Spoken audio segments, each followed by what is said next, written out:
Hey everybody, this is Harry, and this is a response to our friend in the north, in Canada, uh, the home of Mounties, Moose, and Robert Harrison, and the Toronto Blue Jays. This is a response to his community chat.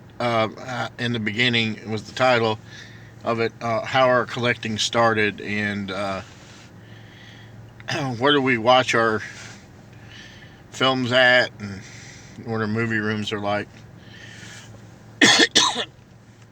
And I'm doing this here at lunch at work, real quick. This is the third time I've tried to do this video. Yesterday I tried it twice. My wife keeps calling. Every time I start one of these videos, my wife calls. So yesterday twice she froze up my phone.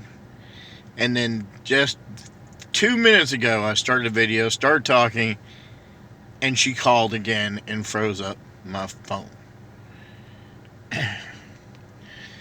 So I think she knows, she has radar or something, knows when I do these videos. But we kind of touched on this subject a couple of months ago on a community chat about our movie collecting.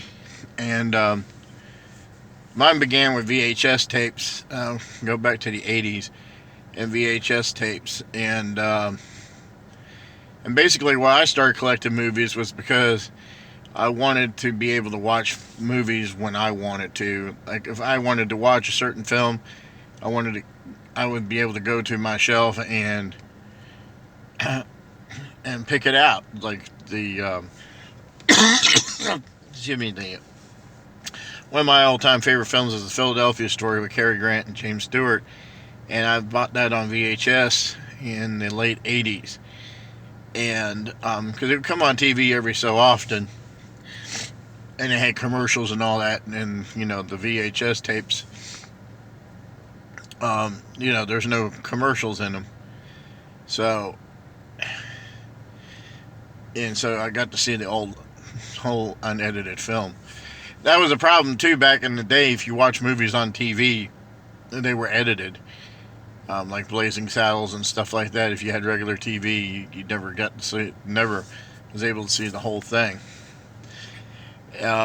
So yeah, that's what basically why I started collecting movies, was because I wanted to be able to have a library of films and that I liked and was able to go to. And nowadays, I collect um, Blu-rays and DVDs still, uh, and mainly, even though with VHS 2, it was always films that I used to watch when I was younger. During the summertime, I used to stay up late all night long, and there used to be a guy called Big Wilson.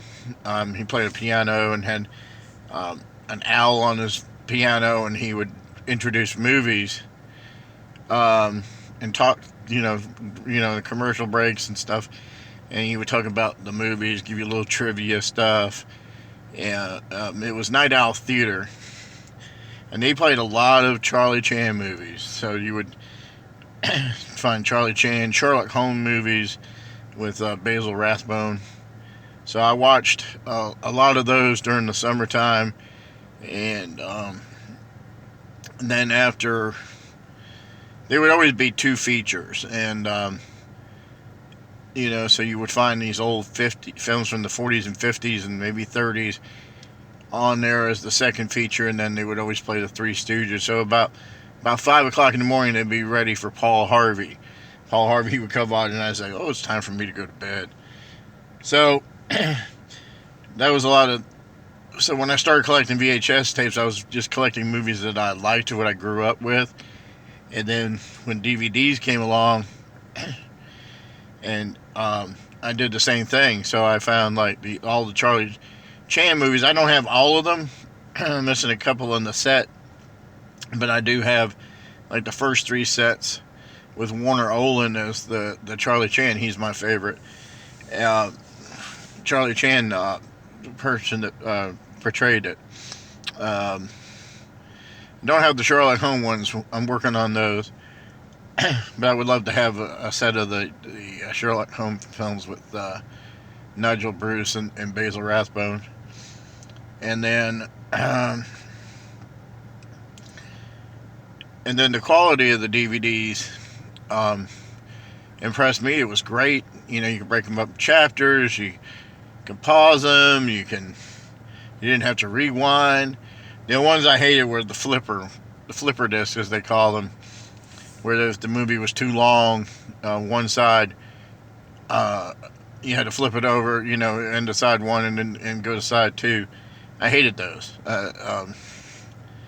just for the fact that you know, you had to get up and flip them, and they were easy to damage. You know, get fingerprints on or scratch, you know. So it's just.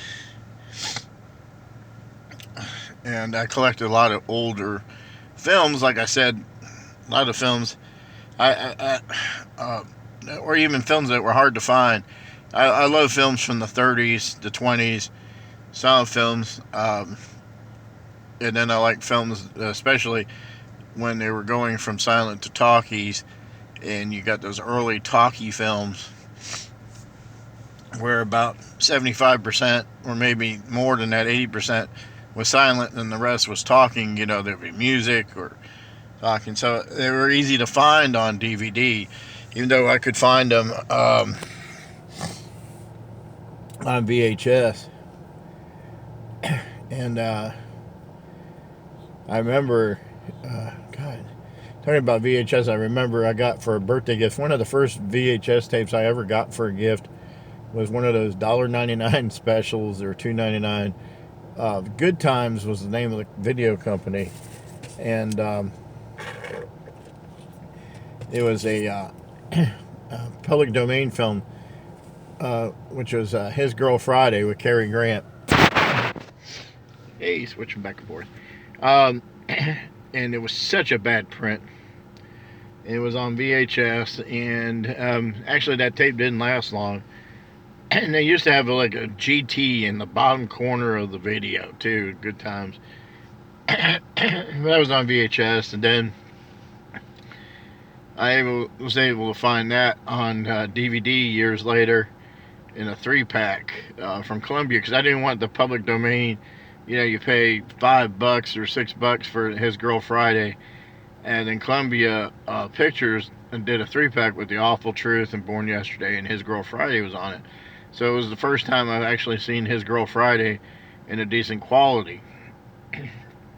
I've seen it on TV where it had commercials in it. It wasn't a great print, and then it came out on the Criterion Channel, and it just looks beautiful.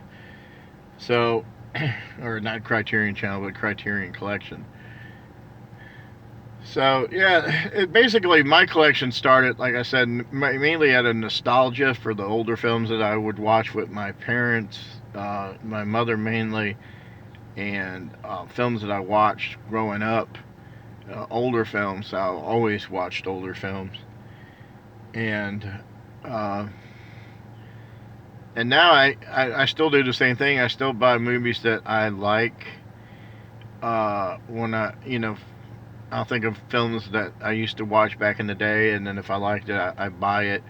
I don't buy new movies as much. I don't go out to Walmart or Best Buy and I used to too when DVDs came out and all. Like every payday, I would go out and buy the latest releases.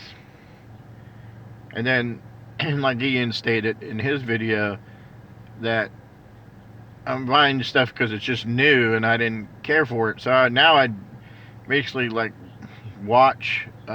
a movie or stream it on Netflix or Amazon, and if I like it enough, I'll purchase the movie to put in my collection because I want it. And there's certain actors or actresses that I like that I want to have a collection of, like Alfred Hitchcock, Cary Grant. I have every Cary Grant film that he made. I have them on DVD or Blu-ray. One or two that are burned onto a CD-ROM, but or a CDR, whatever. So he made 72 movies. I don't count the documentaries and stuff like that, but he made 72 films, and I have all 72. Yeah, you know, and so it's great to watch all those films and be able to and have a mini collection. I'm collecting Stanley Kubrick films right now. Um, and so that's fun. I got his first film that he directed, Fear and Desire, and then I got most of his 50s stuff. I have to get The Killing, but that's all fun part of collecting, and that's how I basically why I started collecting. Now, on my equipment, I do have a 60-inch Sony in the living room that I watch. I don't have surround sound or speakers. I do have speakers. I have a stereo system, but it's not hooked up to the TV right at the moment. I do want to get surround sound. And then I got a PS1 in the bedroom that I bought for the kids. It was actually in their room, and they just couldn't take care of it. They broke a TV, their TV. I have grandkids that they're very rambunctious. And so that stays in my room. So that's where sometimes I'll watch most of my movies in the bedroom. Or I'll watch, like I watched The Joker last night. I watched that in my room because it's rated R, and I didn't want any of the kids to hearing stuff that was going on.